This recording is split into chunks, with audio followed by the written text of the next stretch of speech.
liver, the enzymes are going out of control and they're not being able to be brought back into control, then a biopsy, obviously, for potential liver cancer is something that could be considered.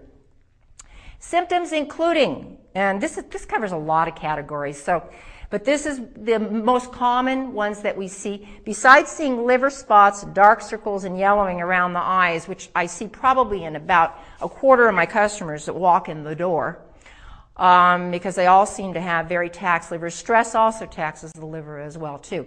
Include fatigue, just general not feeling good, digestive problems, allergies, chemically sensitive to everything. That can be caused by a lot of other things as well.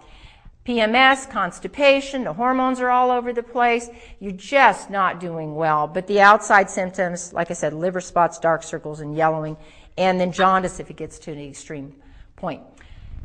Diet is paramount when you're talking about the liver. Diet is paramount when we talk about just about everything. But the diet is getting good, wholesome fruits and vegetables, organic. Because remember I told you how we have to process all those chemicals? Even if you just call them unsprayed, we don't even go organic. Keeping the chemicals down eases up on the liver. Eating a diet rich in water-soluble fibers, since this promotes bile excretion. Some of us, my husband, he's fantastic. Fiber, fiber, fiber, and he's 100% right. Those fibers really, really help promote bile excretion. And most Americans do not have adequate amounts of fiber in their diet. So 25 to 30 grams of fiber, if you're eating your 8 to 10 servings of vegetables a day, you're great, you're in good shape.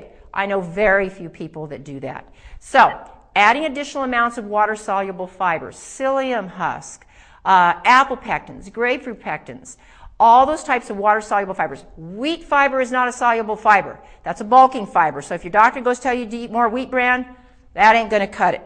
Your fruits and vegetables and then those other things I mentioned are water-soluble types of fibers that help tremendously liver health. Lots of greens as well as good fats. The greens oxygenate the blood. They help you detox on a cellular level. Foods are great, spirulina, chlorella, all those types of superfood greens, seaweeds, whatever your particular cultural is based upon. I know a lot of the Oriental diets have a lot of seaweeds and greens, wonderful for detoxification on the liver. And then those good fats reduce the inflammation down, and they also thin mucus out of the liver. So if you don't have adequate amounts of good fats and adequate amounts of water, particularly your mucus out of your liver, out of your congestion in your chest, your sinuses, whatever it be, is going to get very thick and sludgy, and you're not going to be able to move the bile out of the gallbladder. You're not going to be able to you're going to have bowel issues, you're going to have lots of things. But the liver, the body requires at least 8 glasses of water a day, distributed throughout the day. Not all at once, obviously, but a glass every 2 or 3 hours, yeah, that's the way to go. There's a lot of supplements. The ones I chose to list on here are the ones that I know have studies or are very well time tested. So if your doctor says there's no evidence to support these items, he or she is wrong. Some of these have studies that are 200 years old. So they're wrong because there's studies to back every single one of these, and a lot of them are fairly recent studies.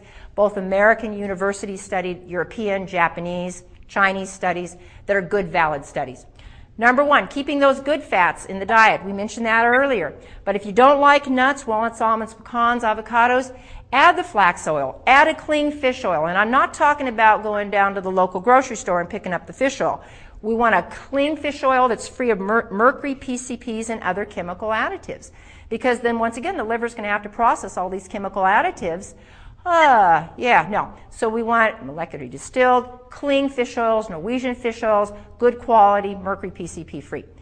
Choline methionine combinations, what we call lipotropics.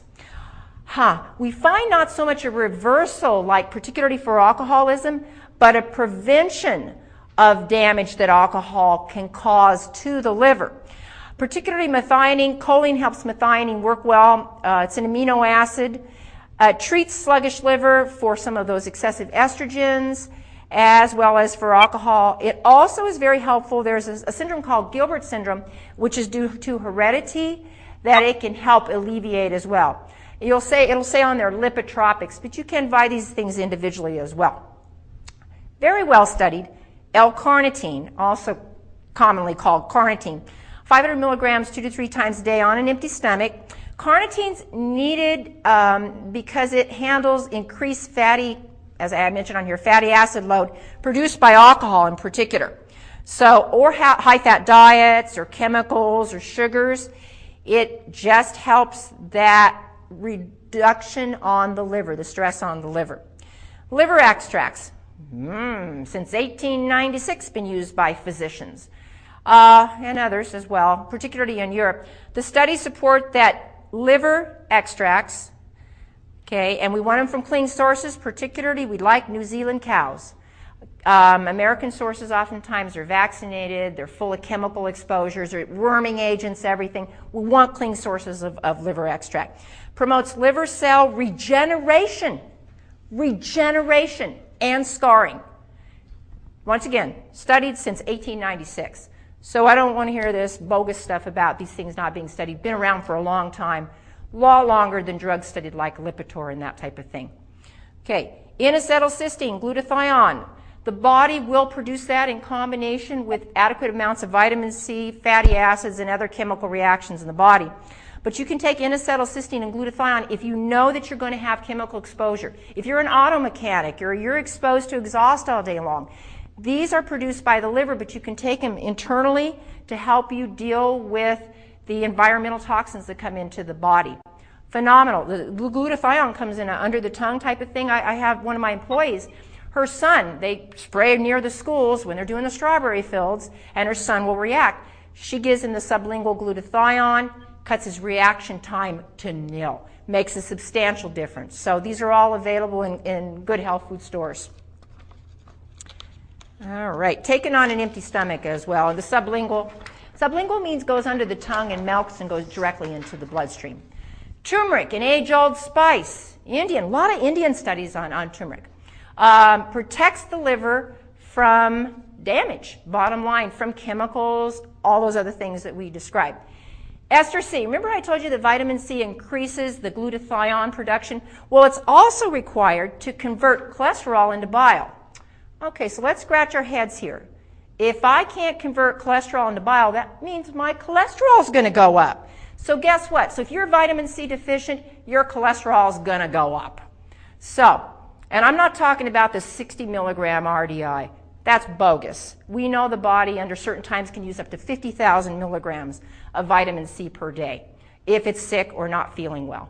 So, we need 3,000 to 4,000 milligrams of an esterified C or a mineral ascorbate vitamin C. Very necessary for people who have high cholesterol to get it into the bile.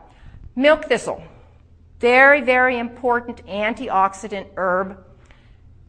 There's varying dosages. I prefer an extract called silymarin, which is a milk thistle extract.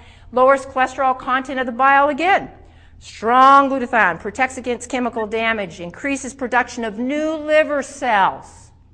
My Hep B and C customers, they come in like the drobes adding these two things on there.